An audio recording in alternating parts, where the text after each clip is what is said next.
In 2011, Wells Fargo's CEO John Stumpf signed off on a sales target so aggressive employees called it, "8 is great, 8 accounts per customer, no exceptions."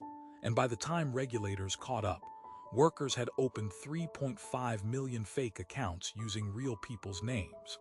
He never spent a single night in jail. So why has almost no one ever told you what actually happened inside that bank? For decades, Wells Fargo sold itself as the safe, boring, trustworthy bank, the one your grandparents used, the one that survived the 2008 crash looking almost respectable while its rivals burned. Stumpf was praised on magazine covers as the banker who did it right. Analysts loved the stock. Wall Street loved the growth numbers. Nobody asked how a bank grew accounts faster than any competitor in America, quarter after quarter, without ever slowing down. The image was clean. The numbers were the proof, and the numbers, it turned out, were fiction. The rot started in a boardroom decision nobody outside Wells Fargo ever saw. Stumpf and his head of community banking, Carrie Tallstedt, built a company culture around one metric: cross-selling. Every branch employee had a daily quota. Miss it and you could be fired. Hit it and you got a bonus. There was no third option built into the system, so employees built one themselves. They opened checking accounts customers never requested. They issued credit cards without permission. They forged signatures, moved money between accounts to fake activity, and enrolled people in online banking they never used. Internal reports flagged the pattern as early as 2004. Stumpf kept the quotas. Tallstedt kept her job. The bank kept growing. By 2013, the Los Angeles Times had already published an investigation exposing the pressure cooker sales culture. Wells Fargo's response wasn't to fix it, it was to manage the story. Internally, employees who complained were labeled troublemakers.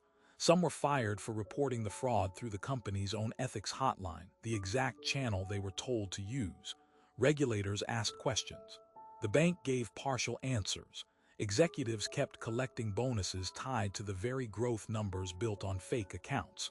For 3 more years, the public heard nothing. The stock kept climbing. Stumpf kept telling investors the culture was strong. But that's not even the part they really didn't want out.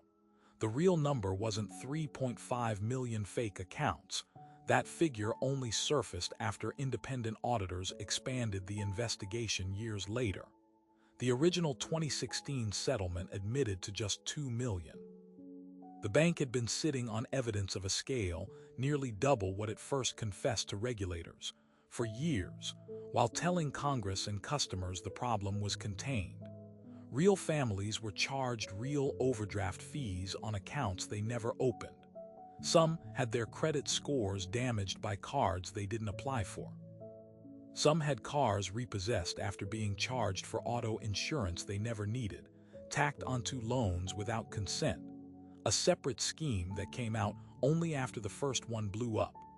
Roughly 5,300 low-level employees, the tellers and bankers who were following orders under threat of termination, were fired and blacklisted from the industry.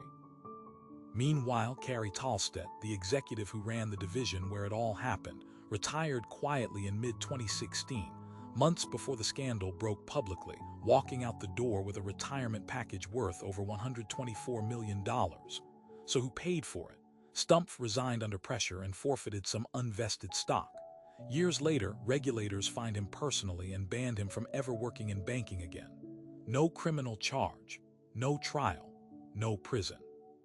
Tallstedt eventually settled her own case, paying a fraction of what she left with and pleading to a single obstruction charge, probation, not prison.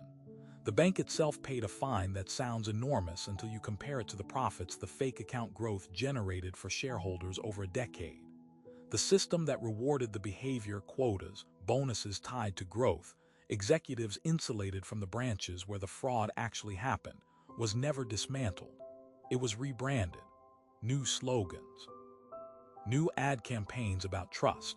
Same structure underneath. Here's the detail that never leaves you. The employees who refused to commit fraud were fired for it, and the executives who built the quotas that forced the fraud walked away with more money than most people see in 10 lifetimes. Wells Fargo still operates today as one of the largest banks in the country, trusted by millions of customers who have never heard this story. The regulators who allowed the culture to run unchecked for over a decade still oversee the same institutions. So the real question isn't what happened at Wells Fargo. It's whether the next bank doing the exact same thing right now would ever get caught before it's too late.